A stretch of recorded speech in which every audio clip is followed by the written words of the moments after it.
Share market से पैसा कमाना तो हर कोई चाहता है, लेकिन शेयर मार्केट में जितना पैसा है उस अकॉर्डिंग रिस्क भी है।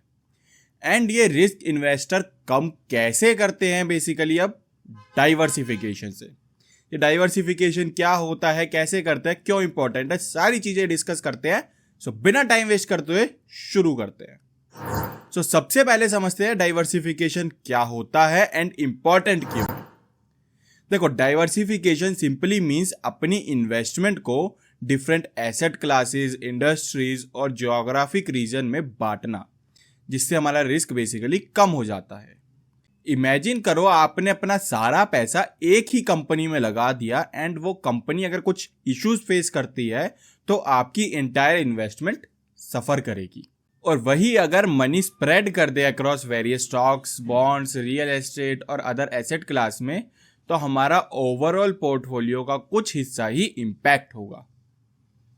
फॉर एग्जाम्पल, अगर आपने एक साल पहले HDFC बैंक में पैसा लगा दिया होता अपना सारा का सारा, तो आपको रिटर्न मिलता -12.74, जबकि HDFC बैंक इन्वेस्टमेंट POV से एक बहुत अच्छा शेयर है, स्टिल उसने अच्छे रिटर्न्स जनरेट नहीं करे। अब हमें यह तो पता है कि डाइवर्सिफिकेशन इंपॉर्टेंट है। So let's talk about asset allocation. Asset allocation means different types of asset से अपना पोर्टफोलियो बनाना, एक ऐसा राइट बैलेंस बनाना जो इन्वेस्टमेंट गोल्स, रिस्क टॉलरेंस और टाइम होरिजन के हिसाब से आपके हिसाब से अलाइन हो जाए। एक कॉमन रूल है एज बेस्ड एलोकेशन, जहां स्टॉक्स की परसेंटेज आपके पोर्टफोलियो में रफली 100 माइनस आपकी एज होनी चाहिए।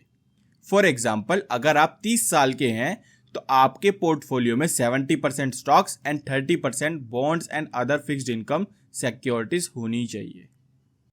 सो अब देखते हैं एक डाइवर्सिफाइड पोर्टफोलियो कैसे बनता है। So we have several ways to achieve diversification, जिसमें से सबसे पहले हमारे पास आता है invest in different asset classes. इसमें हम अपनी इन्वेस्टमेंट डिवाइड करेंगे across stocks, bonds, real estate and even other alternative assets, जैसे कि हमारी कमोडिटीज और क्रिप्टो करेंसी। ठीक। सेकंड हमारे पास आता है diversify with in asset classes. Same asset class में और डाइवर्सिफाई करना। फॉर एग्जाम्पल, अगर आप स्टॉक्स में इन्वेस्ट कर रहे हैं तो कंसिडर करेंगे कि हमारी investment different sizes, large cap, mid cap, small cap, different sectors, technology, health care, consumer goods and different geographical region, domestic, international के बेसिस पे डाइवर्सिफाइड हो।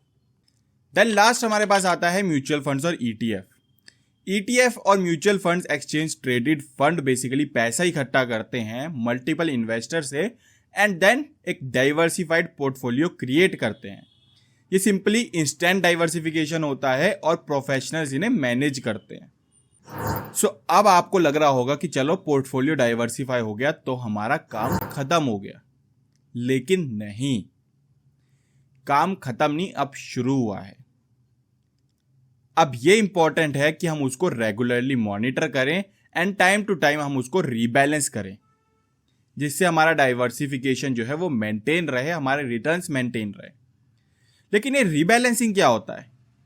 रीबैलेंसिंग का सिंपली मतलब है बाइंग एंड सेलिंग एसेट्स, जिससे हम अपने पोर्टफोलियो को टारगेट पर वापस ले आएं। ये बेसिकली इंश्योर करता है कि आप अपनी इन्वेस्टमेंट स्ट्रेटेजी को लेकर ट्रैक पर रहें एंड रिस्क बेसिकली इफेक्टिवली इससे मैनेज भी होता रहता है। सो आई होप आपको डाइवर्सिफिकेशन क्लियरली समझ आया होगा, क्यों इंपॉर्टेंट है, कैसे डाइवर्सिफाई करना है, कैसे हम डिफरेंट एसेट्स में एलोकेशन कर सकते हैं। सो वीडियो अगर अच्छी लगी है वीडियो को लाइक करो, चैनल को सब्सक्राइब करो, क्योंकि 90% ऑफ द व्यूअर्स चैनल को सब्सक्राइब नहीं करते हैं। सो चैनल को सब्सक्राइब करो, फिर मिलेंगे ऐसी वीडियोस के साथ। तब तक के लिए टेक केयर, गुड बाय।